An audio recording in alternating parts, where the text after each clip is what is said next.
ผมครับอาจารย์ดรเฉวียงวงศ์จินดานะครับเป็นรองผู้อำนวยการอุทยานวิทยาศาสตร์ภาคเหนือมหาวิทยาลัยราชภัฏอุตรดิตถ์แล้วก็เป็นอาจารย์ที่ปรึกษาสตาร์ทอัพให้กับนักศึกษานะครับโดยใช้ประสบการณ์จากการทำธุรกิจนะครับรวมถึงการมีสำนักงานบัญชีเพราะว่าก็จะได้เห็นภาพรวมของการทำธุรกิจในสภาพของความเป็นจริงว่าควรจะเป็นยังไงแล้วก็เอา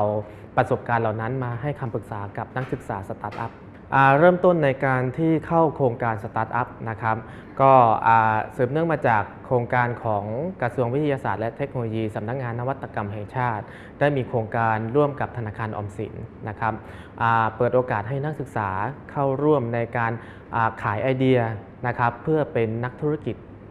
เขาเรียกว่าวิสาหกิจขนาดย่อมไม่ใช่วิสาหกิจขนาดย่อมนะครับก็คือเป็นเขาเรียกว่า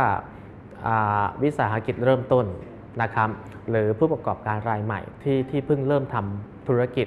แต่ว่ามันจะต่างกับธุรกิจอื่นๆก็คือเหมือนกับเป็นธุรกิจที่ก้าวกระโดดนะครับคือปีแรกอาจจะเหมือนกับว่ายังไม่มีผลกำไรเยอะแต่ปีที่2ปีที่3ควรจะเหมือนกับมีผลประกอบการที่เติบโตที่สูงมากเป็นเหมือนกับก้าวกระโดดที่ไม่ใช่ขั้นบันไดนะครับแล้วทีนี้โครงการนี้ก็คือ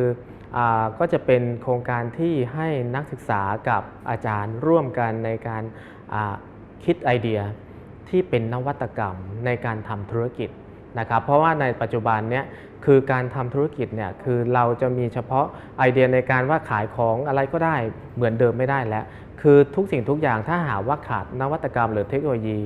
คือการขายสินค้าเนี่ยมันจะขายค่อนข้างยากนะครับโดยนวัตกรรมจะเป็นตัวที่ขายตัวของมันเองนะครับเพราะฉะนั้นการที่เข้ามาในโครงการนี้ก็คือเป็นลักษณะของการเข้าร่วมกับกระทรวงวิทยาศาสตร์และเทคโนโลยี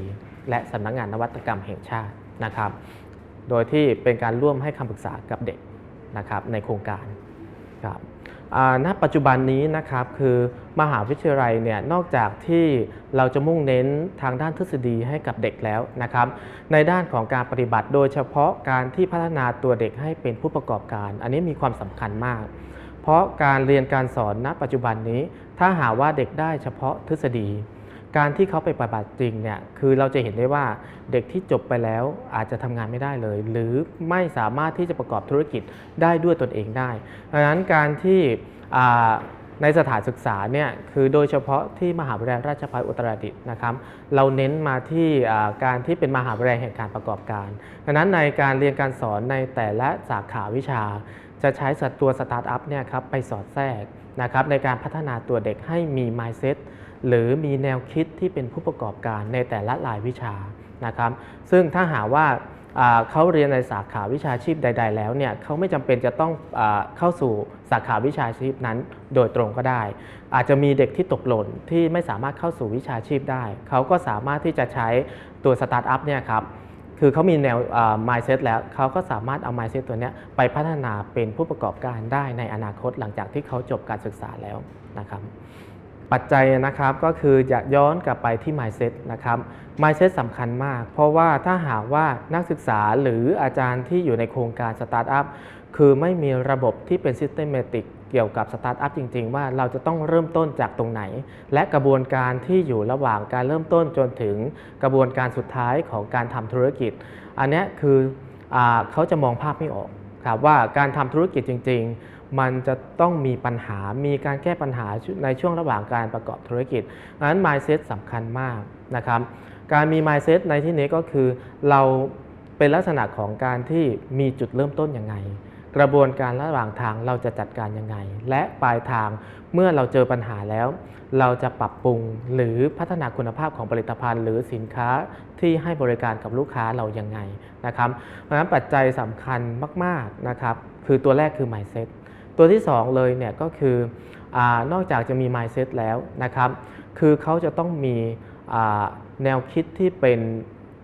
เขาเรียกว่าอะไรครับแนวคิดที่เหมือนกับเขาจะต้องวาดภาพในจินตนาการให้ได้นะครับว่าการที่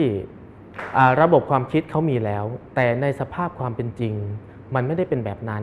หรือคนทั่วไปไม่ได้คิดว่ามันจะเกิดขึ้นได้อันนั้นสำคัญเพราะถึงแม้จะมีไอเดียแต่ไอเดียนั้นมันไม่สามารถที่จะเกิดขึ้นจริงได้ในโลกปัจจุบันหรือในตลาด ในการทำค้าขายอันเนี้ยธุรกิจสตาร์ทอัพก็ไม่สามารถที่จะประสบความสำเร็จได้ดังนั้นก็คือผมขอสรุปแล้วกันนะครับว่าการที่จะประสบความสำเร็จได้หนึ่งคือนักศึกษาหรืออาจารย์ที่อยู่ในโครงการจะต้องมี mindset ก่อนนะครับคือดูทั้งกระบวนการว่าจะต้องทำยังไงสองก็คือเขาจะต้องเหมือนกับมองในโลกของความเป็นจริงให้ได้ว่าการที่เขาทำอะไรออกมาก็ตามจะต้องสามารถอยู่บนโลกของความเป็นจริงและสามารถขายในตลาดได้จริงถ้างั้นคือการทำอะไรที่สูง